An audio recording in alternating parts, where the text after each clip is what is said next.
ஒரு தலைவர் அப்படின்னும் போது அந்த தலைவருக்கான தகுதி எப்படி இருக்கணுன்றது எல்லாருக்குமே தெரியும். இப்போ விஜய் அவர்கள் ஒரு ஸ்கூலை திறந்ததுக்கு இந்த பன்னாட பரதேசிங்கெல்லாம் உட்காந்து ஏகப்பட்ட விவாதம் பண்ணிட்டு இருந்தாங்க. அவர் இத்தனைக்கும் திறக்கலை. யார் இத்தனைக்கும் அவர் திறக்கலை, இடத்த தான் லேண்டை தான் லீஸுக்கு விட்டுருக்காரு.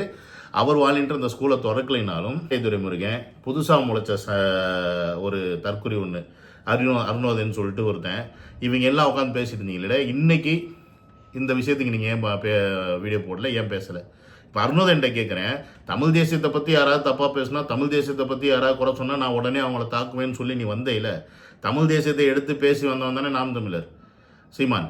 இவ்வளோ பெரிய ஒரு குற்றச்சாட்டை ஒரு ஜட்ஜு ஒரு தலைவர் மேலே சந்தேகப்பட்டு வச்சிருக்காரு அப்படின்னா, அவங்க போட்ட கேஸை க்ளோஸ் பண்ண முடியாதுன்னா, அப்போ அந்த தலைவர் எந்த அளவுக்கு உத்தமராக இருந்திருப்பார் அப்படின்ற விஷயத்தை நீங்கள் பார்க்கணும். ஒன்றா இருந்ததுக்கான காதல் முகாந்திரம் இல்லை. இதில் ஒன்லி மிரட்டப்பட்டு தான் அந்த பொண்ணு இவர் கூட இருந்ததுக்கான முகாந்திரம் தான் அதிகமாக தெரியுதே ஒழிய காதல் இல்லை. ஏன் யோசிச்சிருப்பாருன்னா, கிட்டத்தட்ட ஒரு 6-7 வாட்டி இந்த பொண்ணு கருக்கலைப்பு பண்ணுது அப்படின்னு ஸ்டேட்மெண்ட் கொடுக்குது அப்படின்னா, ஒரு ஜட்ஜாக இருக்கிறவர் இல்லை நான் ஜென்ரலாக ஒரு ஆணாக இருந்தால் கூட ஒரு வாட்டி நம்ம கூட மீன்ஸ் ஒய்ஃபாக இருக்கிறவங்க கேரி என்ன சொல்கிறது கருக்கழிப்பு பண்ணிக்கிறதுக்கே பெரிய ஒரு யோசனையாக இருக்கும் ஒரு வாட்டிக்கு. ஏன்னா மிஸ் ஆயிடுச்சுன்னா அடுத்த வாட்டி குழந்தை பிறக்குமா இல்லையான்னு. இதே ஒரு பொண்ணு 6-7 வாட்டி அவர் கருக்கலைப்பு பண்ணியிருக்காருன்னு இந்த பொண்ணு சொல்லுது. அது ப்ரூவன் செய்யப்பட்டால் மெடிக்கலி ஆமாம் நடந்திருக்கு, இல்லை எந்த ஹாஸ்பிட்டல்லாம் பண்ணியிருக்காங்கன்ற ப்ரூஃப்லாம் இருந்துச்சுன்னா கண்டிப்பாக சீமானுடைய கரியர் காலாஸ் முடிஞ்சு. இந்த ஒன்று போதும்.